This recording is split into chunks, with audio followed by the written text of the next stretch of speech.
Many thanks and good afternoon all. It's an absolute privilege to be here. I trained many years ago actually after my degree as a teacher, so to be with so many teachers who are stuck with it and are so committed to it is very humbling.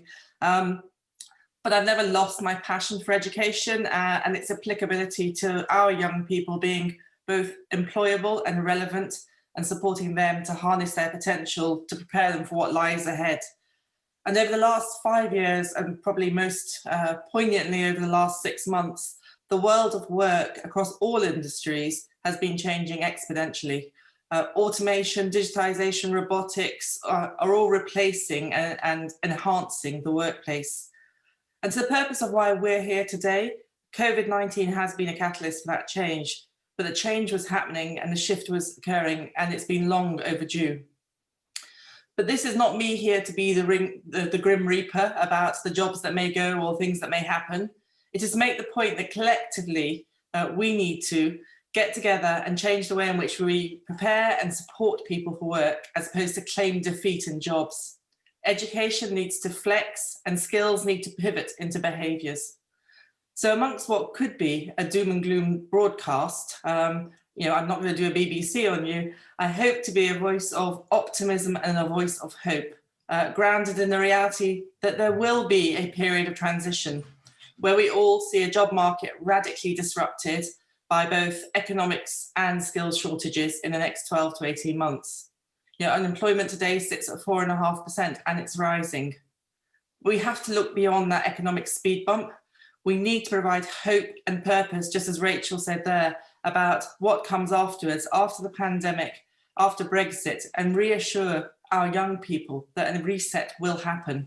And the best thing we can do for them is to help them be ready when that job market reopens with new opportunities that will exist, and with our young people skilled to adapt and to adjust to what lies ahead. And actually, if we do that, they will be so much more equipped than many of the people who I sit around teams with today who do not have the skills that Rachel and others have just talked about.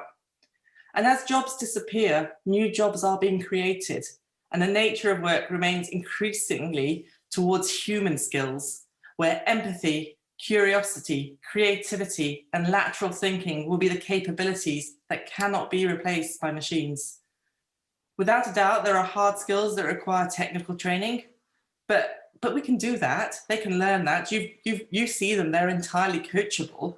It is much less tangible to create those human development traits later in life that are most scarce. And we've not valued them in the past as employers or as educators. Look at the recent kind of external kind of sexy companies, for want of a better phrase. You look to your LinkedIn and you look on LinkedIn, and the most scarce skill are soft skills. It's not data or digital or cyber, it's soft skills, it's leadership, it's all the things that we're talking about here today. And yes, even if you go to Microsoft and to Satya Nadella, he'll talk about, yes, I want data scientists, but I want data scientists with humanity, with empathy and relationship skills, resilience and leadership. All this leads one to really understand that the importance of the human behaviours and capabilities in both education are there also for workplace and lifelong learning. So if you look at the first slide, how we start to look at the world of work now is in this space, which is, we really need to focus on cognitive capability, yes, but actually so much more. The focus now is not only on candidates who gain grades, but a huge amount of value is now put on the things that go beyond that, looking for attitude, for life skills, and yes, some cognitive capability, but we're looking for those skills that make people successful, the skills that help people navigate complexity of the working life goes way beyond books. Resilience, get my teeth back in, adaptability, networks, self-leadership, and looking after your well-being. And Rachel just mentioned that. People who have navigated work well recently are not our smartest academics. They are people who have a great sense of self, an ability to balance themselves, ability to step back, not just grunt through work. We have had a lot of people and young people burn out in the last 6 months because they had not got skills to cope. We speak about this a lot in the corporate environment, that we must help the generations coming into work to thrive in the changing environment. It is thought that Gen Z have the highest levels of anxiety, the poorest mental health and well-being. And actually, if you look at Forbes, they would say, last year they were stressed, depressed, and exam obsessed. So we've had to change. We had to change, frankly, or we would not be fulfilling the needs of either our business or our customers. And the values and purpose of our organisation require that we reflect those that we hire in our people as well. I have 10 people in my team alone who are looking purely at behavioural science. Yes, behavioural science in a bank, which is quite an interesting idea, but it's all about how people work, not what cognitive skills they bring. We believe that people capability and future ability is made up of knowledge, skills and ability, and behaviours underpinned by traits.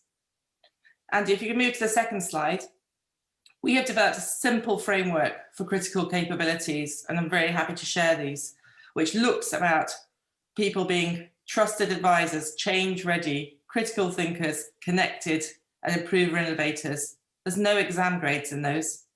And we work with people on these, and we assess against these, and we look for their strengths in these as we now hire, to points that both Amani, Rachel, and others have made.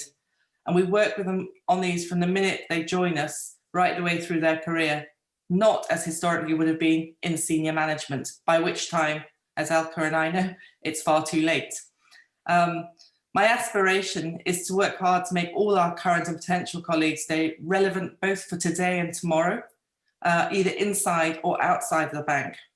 Relevant is employable, and that is anchored on their life and leadership skills, as technical skills are much easier to train in the short term and consistently change. We have changed the ask from you as educators as you provide the future workforce, but we've been far too divorced from you. We haven't been working with you, we've been working by you.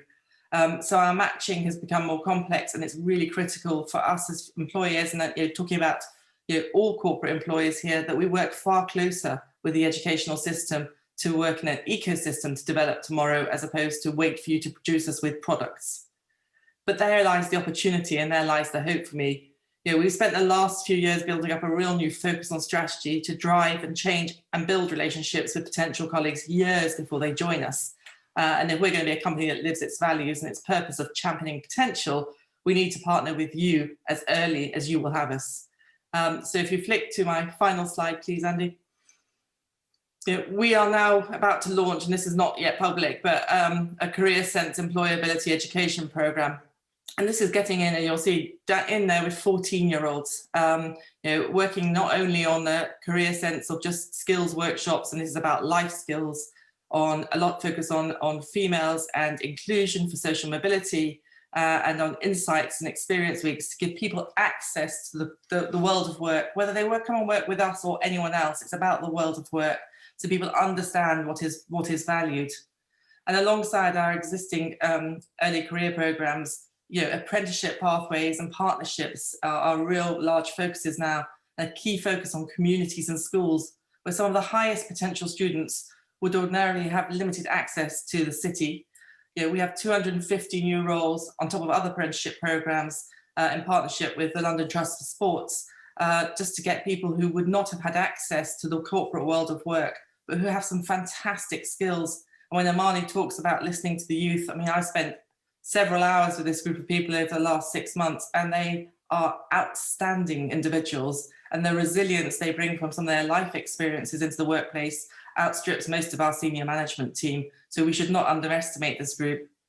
This year we've launched a schools program, so we would love to work with more of you on that. And as well as opening this, we're actually opening all of our internal learning over time to run employability workshops, school insight weeks, and partnering with Ivy House to sponsor over 1,000 children in schools who wouldn't normally get access to the world that we work in. And finally, what is not shown here is that I, alongside others in the financial services sector, are working with skills commissions now to really talk about giving that transparency about what is needed in the workplace, and actually giving that access and clarity to people who don't have role models, who don't have family members, who don't have the networks that actually many others rely on to get into the world of work. And actually just show them it's not about technical skills, it's not about only exam grades, but all the behavioural and human aspects, and actually for them to actually understand that. So to close, ultimately what you can see from what we're doing and what the wider world of work is doing is that we're needing to create an ecosystem that's joined up, that collaborates and problem solves together, that influences together, and ultimately it will provide a more hopeful future for our young people together. I might talk mainly for NatWest Group because that's my experience in today, but I know from all my networks across all sectors, both not-for-profit and corporate, and my works on the Skills Commission, this is not something just for us. This is something for the whole organisation, the whole world of work. The issues are the same, and we all know that we need to work far closer with you to ensure that we get forward and actually don't make this a competition. It's not a corporate competition. This is about investing in the capabilities of our current and future workforces for a much greater cause than any one institution or any one school. It's a moment in time, I think, a golden window for change, as Peter and Elke have talked about, and the opportunity is there for the taking. And I, for one, am 100% committed to do my bit to help increase the leadership and life skills of tomorrow, not least of which I have 2 teenage children. And actually, despite the privilege that they have, the understanding about resilience, capability, and life skills is the most important gift I can give them. And this is not about UK PLC, about SMEs or sole traders. It's a necessity. And therefore, for UK GDP and for this country, it's something all of us collectively cannot walk past.